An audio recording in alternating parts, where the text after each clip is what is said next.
Mark Allen, I'm stood next to what looks like an X30, but it's not. It's something that's fairly unique to Shenington. Tell me a little bit about it. Yeah, well, it is actually, you're quite right, it is an X30 senior kart, but we've tailored the rules, called it Libre, and tried to make it cost effective for senior drivers, 16 and upwards.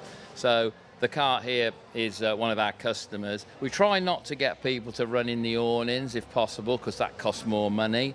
So basically it's an X30 senior kart. The chassis has to be second hand, it can't be a new one. And the engine, you can use any engine you like, but the way it makes it cost effective is we won't allow new tyres. Okay, so the club actually supplies the tyres, and then the drivers, when they enter, they buy the tyres from the club for £30 a set, and they're only allowed 5 sets for the whole season. So your whole season cost of tyres is what one new set would cost. That's the major thing. And there's a couple of other little bits which are good. We fix the gearing, so you don't need a shed load of chains and sprockets and stuff, and less likely for it to fall off.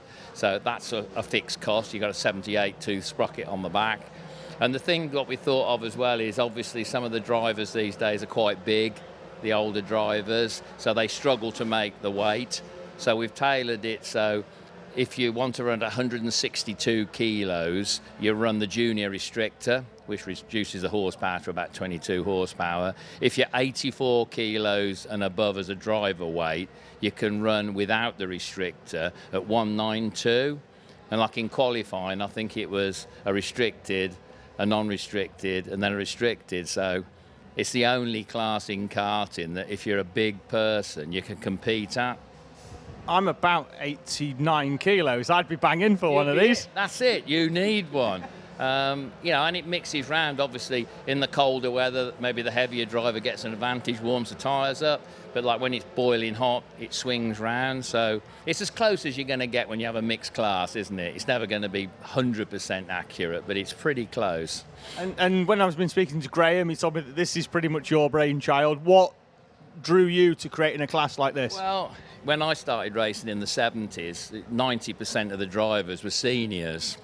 Now, when they've kept lowering the age down, you're sort of 35, 40-year-old dad. The wife doesn't mind the lad starting racing, but not so keen on the husband. So the senior racing's dropped off, hasn't it? When you look at the entry, predominantly we're juniors. But with this class, it's brought a lot back because it doesn't cost so much. If you've got your own car, run it yourself, in entry fee and the tyres and your fuel, going to cost you 200 quid for the whole weekend. If you're running a team, fully helped, mechanics, awning space, could cost you nearly 1,000 quid. It's a no-brainer, isn't it?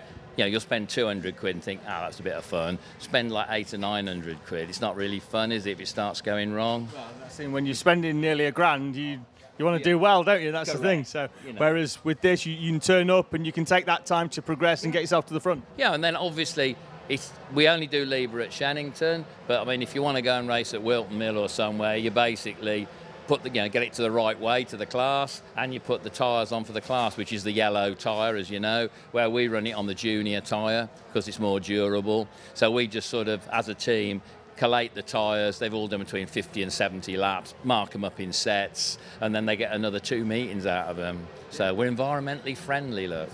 Well, it's all the rage these days, isn't it? I think so, apparently. It wasn't in my day, but it does make good use of them because we are throwing a lot of tyres away that some of them we get off teams that donate them to us are just too good. Yeah. They've only done 10 laps. So we give them to junior drivers that are learning to wear them out a bit and then put them in the thing to try and keep it level playing field. So, and the nice thing about it is, at the dinner dance this year, the money gets generated by the second-hand tyres. We gave away 2,500 quid's worth of prize money. The winner of the Libre class got 800 quid. We won the British champs in KZ and had to pay 100 quid to get there in the ticket. So it's brilliant. It's a good way of doing it. Yeah, it's wonderful, isn't it? And, if it keeps more people on the grid, particularly your seniors, which do tend to dwindle away, then that's great. And it ranges. You've got, I think the youngest is 16, juniors that the dad can't afford a new set of tyres and running an awning every meeting. So I think Paul Belton, I think he's 69 now doing it and still loving it. And one or two have come back. They raced in the 80s when the tyres started getting expensive and gave up. And then they sort of looked at it and thought, blimey, that's like it was before. We'll have another crack. So it's brought a few people doing it. And obviously, a lot of the equipment would just be sat in sheds, wouldn't it? You know, these days, once it's 3 years old, it's no good. Well, this proves it's still pretty good, and it's have good fun out of it. Good stuff. Mark, absolute pleasure speaking to you, and hopefully we can get even more on Libre. More doing. You'll have to come and have a guest drive. I'm a handy driver. Well, I was. I'm not anymore. Well, you could But be. that's because I don't know whether I could. think you're probably Yeah, 'cause I think I've still got it. Well, come along. Good, I'll be You can back. Feature on it, can't you? Good stuff. Cheers, Mark. Thank you very much. We're going to see